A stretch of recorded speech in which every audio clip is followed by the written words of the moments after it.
Hello friends, स्वागत है आप सभी का हमारे इस यूट्यूब चैनल पर जिसका नाम है सर्वोत्तम हिंदी क्लासेस। हमने हिंदी साहित्य का जो सिलेबस स्टार्ट कर रखा था उसमें हमने आदिकाल को देख लिया था। आदिकाल के जो प्रमुख ग्रंथ थे वहाँ तक हम देख चुके थे और अब हम अन्य ग्रंथों के बारे में बातें करेंगे, अन्य ग्रंथों को अपना पूरा करेंगे। ठीक है, तो चलो स्टार्ट करते हैं। और आप सभी को तो पता है कि हम इस चैनल पर NVS, KVS, DSSB, TGT, PGT के लिए तैयारी कर रहे हैं। ठीक है, ओके, तो चलो स्टार्ट करते हैं अपना आज का। विविध इतिहास लेखक व ग्रंथ, ये हम स्टार्ट कर रहे हैं। ठीक है, हिंदी साहित्य इतिहास दर्शन। हिंदी साहित्य इतिहास दर्शन, दर्शन है नलिन विलोचन शर्मा जी का। तो ये मोस्ट इम्पोर्टेंट है भाई, इनमें से मतलब हर एग्जाम्स में कोई ना कोई क्वेश्चन देखने को मिलता है। ठीक है, तो ये हमें बड़े ध्यान से जो मोस्ट इम्पोर्टेंट ग्रंथ होंगे वो मैं अंडरलाइन करवाती चलूँगी, और वैसे एक बार सभी देखने ही हैं। ठीक है, ओके। ये हिंदी साहित्य इतिहास दर्शन, दर्शन नलिन विलोचन शर्मा का। तो ये बताओ, हम जो दर्शन करते हैं किसी भी देवी देवता का, किसी का भी दर्शन करते हैं तो किस चीज़ से करते हैं? तो वो करते हैं लोचन से। ठीक है, तो इसीलिए ये ऐसे रिलेट कर लेंगे। ठीक है, हिंदी साहित्य इतिहास दर्शन, दर्शन है तो नलिन विलोचन, लोचन शर्मा। ठीक है, आगे है नेक्स्ट फिर हिंदी साहित्य इतिहास विमर्श। हिंदी साहित्य इतिहास विमर्श, देखो इस नाम से मतलब जो ये नाम दे रखे हैं अपने ग्रंथों के लेखकों ने, उस नाम से कई कई लेखकों के ग्रंथ सेम सेम नाम वाले भी हैं। ठीक है, और कईयों में सिर्फ एक एक अक्षर का माइनर सा डिफरेंस मिलेगा। ठीक है, जैसे है हिंदी साहित्य इतिहास विमर्श, ये है विपिन बिहारी मिश्र का। ठीक है, हिंदी साहित्य इतिहास विमर्श विपिन बिहारी मिश्र का। आगे है हिंदी साहित्य का वृद्ध इतिहास, हिंदी साहित्य इतिहास का वृद्ध इतिहास 1984 में, ये नागरिक प्रचारणी सभा काशी के द्वारा जो प्रकाशित करवाया गया था। ठीक है, यह है स्तादिक लेखकों का प्रयास है। ठीक है, इसमें मतलब 100 से अधिक लेखकों का इसमें प्रयास देखने को मिलता है, मिलकर उन्होंने ये ग्रंथ लिखा है। ठीक है, इसकी भूमिका राष्ट्रपति राजेंद्र प्रसाद द्वारा लिखी गई है। ठीक है, इसकी भूमिका किसकी? हिंदी साहित्य का वृद्ध इतिहास। ठीक है, जो 1984 में प्रकाशित हुआ था। ठीक है, इसकी भूमिका डॉक्टर राजेंद्र प्रसाद जो हमारे प्रथम राष्ट्रपति थे उन्होंने की है। यह 18 भागों में प्रकाशित करवाना था, इसकी योजना तो थी 18 भागों में प्रकाशित करवाने की, लेकिन जो वर्तमान में मिलता है, जो प्रकाशित हुए भाग हैं वो हैं 16, यानी कि 16 भाग हम प्रकाशित मानते हैं, इसके मतलब प्रकाशित हुए हैं। ठीक है, अब इनके जो ग्रंथ हैं उनके बारे में देखते हैं, इसमें कौन कौन से ग्रंथों को शामिल किया गया है और किन किन लेखकों द्वारा इनको प्रकाशित करवा गया है, जिसमें जौन से भाग को जौन से विद्वान ने, जौन से लेखक ने अपनी भूमिका दी है या फिर अपना सहयोग किया है। ठीक है, उनके नाम भी उनके साथ देखते चलेंगे। ठीक है, जो इनमें मोस्ट इम्पोर्टेंट होगा वो निशान मैं लगवा दूँगी साथ के साथ। ठीक है,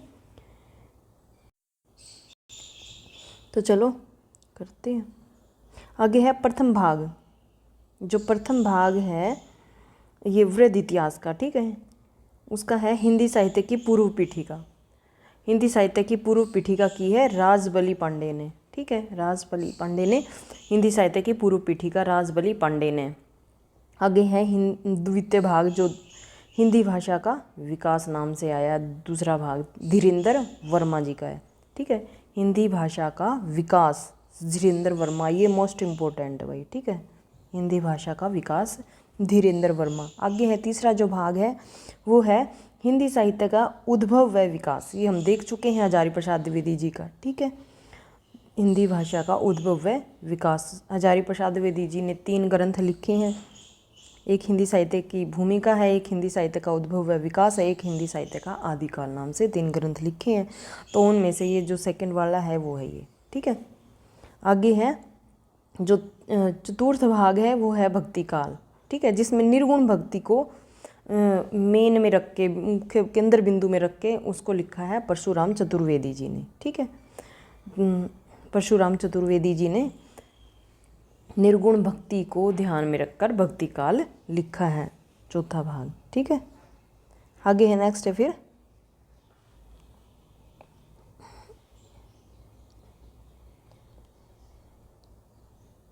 पंचम भाग।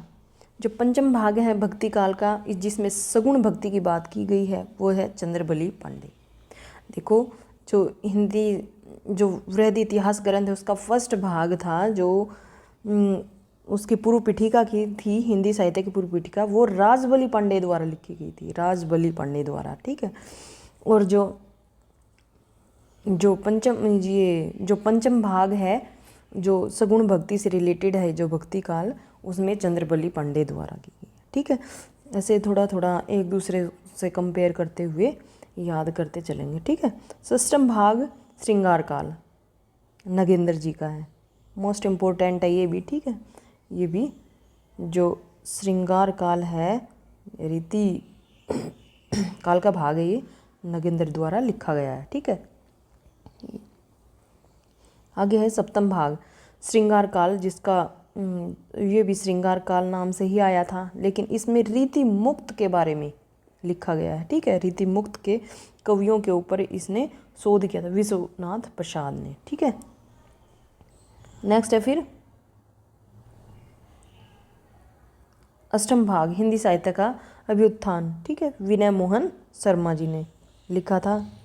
इसमें है 1900 से 1950 विक्रम तक भारतेंदु युग को लिखा है। ठीक है, आगे है नवम भाग। नवम भाग में है हिंदी साहित्य का परिष्कार, द्विवेदी युग। इसमें द्विवेदी हिंदी साहित्य का परिष्कार, हिंदी साहित्य का परिष्कार किया है उन्होंने। ठीक है, द्विवेदी युगीन जो विद्वान रहे, उन्होंने हिंदी साहित्य का परिष्कार किया है, तो इसीलिए इसका नाम है हिंदी साहित्य का परिष्कार। और इसके जो लेखक हैं, जो उनका पता नहीं है। ठीक है, उनका उल्लेख नहीं मिलता है। आगे है जो 10वां भाग है, वो है हिंदी साहित्य का उत्कर्ष काल। ठीक है, हिंदी साहित्य का उत्कर्ष काल ये है। हिंदी साहित्य का उत्कर्ष काल बोलते हैं तो छायावाद काल को बोलते हैं। ठीक है, छायावाद काल को हिंदी साहित्य का उत्कर्ष काल बोलते हैं। ठीक है, और इसके भी जो लेखक का उल्लेख नहीं मिलता। आगे है जो 11वां भाग है, जो 11वां भाग है, हिंदी साहित्य का उत्कर्ष काल नाम से ही आया था। उसमें जो फर्स्ट वाला भाग था उसमें तो है काव्य रिलेटेड। ठीक है, जो सेकंड वाला भाग है उसमें है नाटक रिलेटेड है। 12वां भाग हिंदी साहित्य का उत्कर्ष काल निबंध व समालोचना नाम से आया था 1975 से 1995 में। ठीक है, इसमें 1975 से 1995 तक किया है।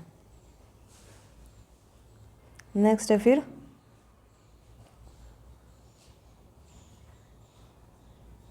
ये 12वां भाग कर लिया। आगे है 13वां भाग हिंदी साहित्य अध्युत्थान काल, राम अवध द्विवेदी जी का है। ये 14वां भाग है। जो 14वां भाग है हिंदी साहित्य का अध्ययन अन्य विधाएं, ये इतनी इम्पोर्टेंट नहीं है, तो इनको एक बार नज़र से निकाल लेंगे तो याद करने की इतनी वो भी नहीं रहेगी और थोड़ा वो भी हो जाएगा। ठीक है, आगे है पंचदश भाग यानी कि 15वां भाग हिंदी में शास्त्र एवं विज्ञान नाम से आया है, विश्वनाथ प्रसाद मिश्र द्वारा ये संपादित करवाया गया है। षोडश भाग है जो 16वां भाग है हिंदी का लोक साहित्य, विविध प्रदेश की भाषा में बोलियों का साहित्य रहा ये। और जो ये भाग अब प्रकाशित हुआ है राहुल सांकृत्यायन ने। ठीक है, हिंदी साहित्य का लोक साहित्य। ये राहुल सांकृत्यायन भी बोलते हैं इसको और राहुल सांस्कृत्यायन भी बोलते हैं, ठीक है। तो कोई सी बुक में, अलग अलग बुकों में अलग अलग ये कहीं पे सांस्कृत्यायन लिखा हुआ है, कहीं पे सांकृत्यायन लिखा हुआ है, ठीक है। तो देख लेंगे। आगे है सप्तदश भाग, जो 17वां भाग है हिंदी का उन्नयन, डॉक्टर संपूर्णानंद। ये अप्रकाशित भाग है, ठीक है, क्योंकि 16 ही भाग प्रकाशित हुए थे, 16 ही भाग तक ही प्रकाशित हुआ है, ठीक है। 17वां और 18वां की वो तो थी, कोशिश तो की थी, ठीक है, बट ये प्रकाशित न हुई, हो चुके हैं अब तक, ठीक है। ये दोनों अप्रकाशित भाग है, सप्तदश और अष्टदश, यानी कि 17वां और 18वां भाग है जो ये अप्रकाशित है, ठीक है। आगे है फिर विशेष है इस जो हिंदी साहित्य का वृद्ध इतिहास है, इसके बारे में है। नागरी प्रचारणी सभा काशी 1893 द्वारा, जो 1893 में नागरी प्रचारणी सभा जो ये आई थी, ठीक है, द्वारा 100 से अधिक लेखकों के माध्यम से हिंदी साहित्य को नवीन रूप प्रस्तुत करने हेतु हिंदी साहित्य का वृद्ध इतिहास तैयार करने की कोशिश की गई है, ठीक है। तो ये ध्यान देख लेंगे, बाकी मैंने बता भी दिया था पहले ही, ठीक है। तो आगे है फिर भाषा काव्य संग्रह। भाषा काव्य संग्रह है, ये है महेश दत्त शुक्ल, ठीक है, ये याद करना है, ठीक है, इम्पोर्टेंट है, ठीक है, ओके। और आगे है हिंदी गोविंद, रत्नमाला भी बोलते हैं और हिंदी गोविंद माला भी बोलते हैं, 2 भागों में प्रकाशित है, श्याम सुंदर दास जी का है। एक भाग 1909 में आया था और एक भाग 1914 में आया था, ठीक है, हिंदी गोविंद माला, ये भी मोस्ट इम्पोर्टेंट है, ठीक है। नेक्स्ट है फिर कविता कौमुदी, रामनरेश त्रिपाठी जी का है, कविता कौमुदी मोस्ट इम्पोर्टेंट है, इसके बारे में कौन नहीं जानता है ना। 2 भाग इसके भी 2 भाग ही आए हैं, 1917 में और एक 1926 में, ठीक है, ये भी हम देखते चलेंगे। तो काव्य संग्रह महेश दत्त का है, ठीक है, और हिंदी गोविंद रत्नमाला श्याम सुंदर दास जी का है, कविता कौमुदी रामनरेश त्रिपाठी जी का है। नेक्स्ट है फिर हिंदी साहित्य विमर्श। हिंदी साहित्य विमर्श, हिंदी साहित्य विमर्श किसका है? पद्म लाल पुन्नालाल बख्शी, ठीक है। तो ये कैसे रिलेट करेंगे? ये करेंगे विमर्श, विचार विमर्श करना आपस में, ठीक है। तो पद्म लाल और पुन्नालाल, इन दोनों के बीच में क्या चल रहा है? विमर्श चल रहा है, ठीक है। तो ऐसे ही थोड़ा वो देख लेंगे, ठीक है। आगे है फिर याद करना, ये भी मोस्ट इम्पोर्टेंट आ रहे हैं भाई ये ग्रंथ, ठीक है। हिंदी भाषा का विकास, हिंदी भाषा का विकास श्याम सुंदर दास जी ने, ये भी इम्पोर्टेंट है। नेक्स्ट है फिर हिंदी के मुसलमान कवि, हिंदी के मुसलमान कवि, ठीक है, ये है गंगा प्रसाद अखौरी, मुसलमान कवियों के बारे में गंगा प्रसाद ने, ठीक है। नेक्स्ट है फिर हिंदी भाषा और उसके साहित्य इतिहास। हिंदी भाषा का विकास तो नाम से लिखा है, जो ग्रंथ लिखा है वो है श्याम सुंदर दास जी ने। हिंदी भाषा और उसके साहित्य इतिहास, हिंदी भाषा और उसके साहित्य इतिहास हरिओध जी ने, अयोध्या प्रसाद हरिओध जी ने, ठीक है, 1930 में। इनके ये याद करने की इतनी ज़रूरत नहीं है, जिनका याद करने की ज़रूरत होगी वो मैं बता दूंगी, ठीक है। नेक्स्ट है फिर हिंदी भाषा और साहित्य, ये श्याम सुंदर दास जी का है। हिंदी भाषा का विकास भी श्याम सुंदर दास जी का है, ये यहाँ पे देख लिया। और हिंदी भाषा और साहित्य, ये भी श्याम सुंदर दास जी का है। लेकिन ये देखो इसमें थोड़ा सा डिफरेंस है, ठीक है, इस ग्रंथ में और इस ग्रंथ में थोड़ा सा डिफरेंस है। क्या है? हिंदी भाषा और उसके साहित्य इतिहास, इसमें तो ये है, और इसमें हिंदी भाषा और साहित्य, ठीक है। तो इन दोनों को देख लेंगे अच्छे से, ठीक है। नेक्स्ट है फिर आधुनिक हिंदी साहित्य का इतिहास, ये है कृष्ण शंकर शुक्ल जी का है।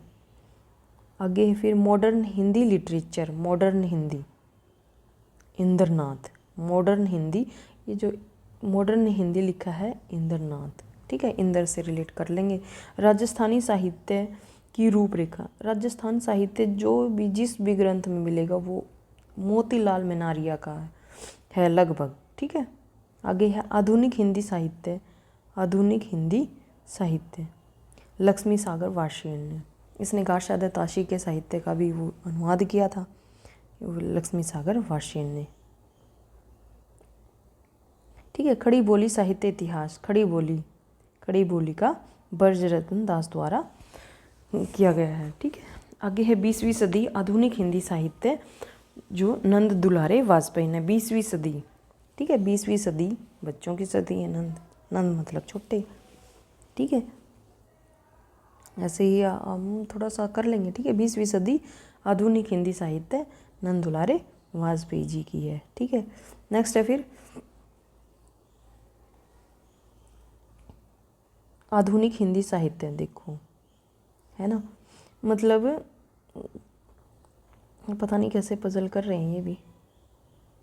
एक नाम कोई कई विद्वानों ने लिया है अपने ग्रंथों को लिखने में। हिंदी काव्य धारा, ये मोस्ट इम्पोर्टेंट है, राहुल शंकरित्यान की हिंदी काव्य धारा, ठीक है। इसमें सिद्ध साहित्य संबंधी ग्रंथ मिलते हैं। हिंदी साहित्य का विवेचनात्मक इतिहास, सूर्यकांत, ये भी मोस्ट इम्पोर्टेंट है, ठीक है, कई बार आ चुका ये। नेक्स्ट है फिर हिंदी साहित्य का आलोचनात्मक इतिहास, ये देख चुके हैं हम, राम कुमार वर्मा जी का है ना। हाँ, आधुनिक हिंदी साहित्य की भूमिका लक्ष्मी सागर वार्षिण की है। लक्ष्मी सागर वार्षिण ने आधुनिक हिंदी साहित्य की भूमिका भी लिखी है, ठीक है। हिंदी साहित्य की भूमिका हजारी प्रसाद द्विवेदी जी का है, थोड़ा सा अंतर है, इन्होंने आधुनिक हिंदी साहित्य की भूमिका लिखी है और इन्होंने हिंदी साहित्य की भूमिका हजारी प्रसाद द्विवेदी जी के, ठीक है। आधुनिक गद्य विधाएं हिंदी का या फिर हिंदी का गद्य साहित्य लिखा है रामचंद्र तिवारी ने, ठीक है, रामचंद्र तिवारी ने लिखा है, ठीक है। हिंदी कहानी का विकास हिंदी साहित्य में कहानी, इस नाम से प्रभाकर माजवेक ने लिखा है, ठीक है। हिंदी साहित्य का इतिहास विजेंद्र स्नातक ने लिखा है। हिंदी उपन्यास का इतिहास गोपाल राय ने लिखा है। हिंदी साहित्य का आधा इतिहास, मोस्ट इम्पोर्टेंट है भाई, ठीक है, कई बार पूछा जा चुका है ये तो, सुमन राजे का है, ठीक है। देखो नाम है, थोड़ा थोड़ा रिलेट करते चलेंगे, आपने आसपास जो लोगों के नाम हैं उनसे ही रिलेट कर लेंगे, ठीक है। हिंदी कहानी का इतिहास गोपाल राय का है। हिंदी साहित्य का इतिहास राममूर्ति त्रिपाठी जी का है। हिंदी साहित्य युग व प्रवृत्तियाँ, ये भी मोस्ट इम्पोर्टेंट है, शिव कुमार, ठीक है, शर्मा की। हिंदी साहित्य युग व प्रवृत्तियाँ, युग लगभग मेरे ख्याल से इसी में आया है, युग शिव युग, ठीक है। साहित्य युग व प्रवृत्तियाँ। हिंदी साहित्य का सौंदर्य शास्त्र, हिंदी साहित्य का सौंदर्य शास्त्र महेंद्र कुमार का है। नए साहित्य का सौंदर्य शास्त्र, नए साहित्य का, ठीक है, गजानन माधव मुक्तिबोध का है। आगे है इतिहास व आलोचना, नामवर सिंह ने, नामवर आलोचनावादी ये लेखक कहे जाते हैं, ठीक है। आगे है आधुनिक साहित्य की प्रवृत्तियाँ, इस नाम से लिखा है नामवर सिंह ने, ठीक है। ये दो ग्रंथ इनके हैं, नामवर जी के हैं, इतिहास व आलोचना भी और आधुनिक साहित्य की प्रवृत्तियाँ लिखी इन्होंने नामवर जी ने, ठीक है। नेक्स्ट है फिर भारतीय साहित्य की समस्याएं, बेचन शर्मा उग्र की है। भारतीय साहित्य की समस्याएं, बेचैन होंगे तो समस्या तो आएंगी भाई। भारतीय साहित्य की समस्याएं बेचैन शर्मा उग्र ने। भारतीय साहित्य की समस्याएं, ये सेम है दोनों, ठीक है, एक रामविलास शर्मा की है और एक बेचन शर्मा उग्र की है। साहित्य दृष्टि और इतिहास मैनेजर पांडे, साहित्य दृष्टि और इतिहास मैनेजर पांडे की है। हिंदी साहित्य का सर्वोत्तम इतिहास डॉक्टर शंकर का है। हिंदी का संक्षिप्त इतिहास राम नरेश त्रिपाठी का, ये इम्पोर्टेंट है, ठीक है, ये इम्पोर्टेंट है। आगे है फिर 2-4 ग्रंथ हो रह गए हैं, देखो ये तो करने हैं, ठीक है। ये तो करने पड़ेंगे, और जो मैंने निशान लगवाए हैं वो तो पक्का करना बिल्कुल ही, मतलब एग्ज़ाम्स में देखना आप खूब मिलेंगे इनमें से, ठीक है। हिंदी साहित्य का संक्षिप्त इतिहास रामशंकर प्रसाद जी का है। और हिंदी साहित्य का संक्षिप्त इतिहास एक और है 1931 वाला है, नंद दुलारे वाजपेयी का। ये इम्पोर्टेंट है भाई, ठीक है। नंद दुलारे वाजपेयी का जो है हिंदी साहित्य का संक्षिप्त इतिहास, ये मोस्ट इम्पोर्टेंट है, ठीक है। हिंदी साहित्य का सुबोध इतिहास गुलाब राय का है। हिंदी साहित्य की रूपरेखा सूर्यकांत की है। हिंदी साहित्य का अतीत विश्वनाथ त्रिपाठी जी का है, ठीक है। आगे हिंदी साहित्य का आधुनिक इतिहास वो है अज्ञे जी ने लिखा है। हिंदी साहित्य का आधुनिक इतिहास अज्ञे जी ने लिखा है। तो ये जो ग्रंथ थे, जो कुछ अन्य ग्रंथ थे, ठीक है, वो हमने आज देख लिए हैं। इनको मतलब याद तो करना पड़ेगा भाई, ठीक है। चाहे कैसे भी रिलेट करके करो, कैसे भी करो, 2-4 बार देखोगे कुछ तो वैसे ही हो जाने हैं, और कुछ रिलेट करके करते रहो। तो इस तरह से अपना ये ग्रंथ हम कवर कर लेंगे। तो आज के लिए बस इतना ही, नेक्स्ट जो पार्ट में फिर आगे देखेंगे, ठीक है। तो चलो, थैंक यू फॉर वॉचिंग, ठीक है, ओके।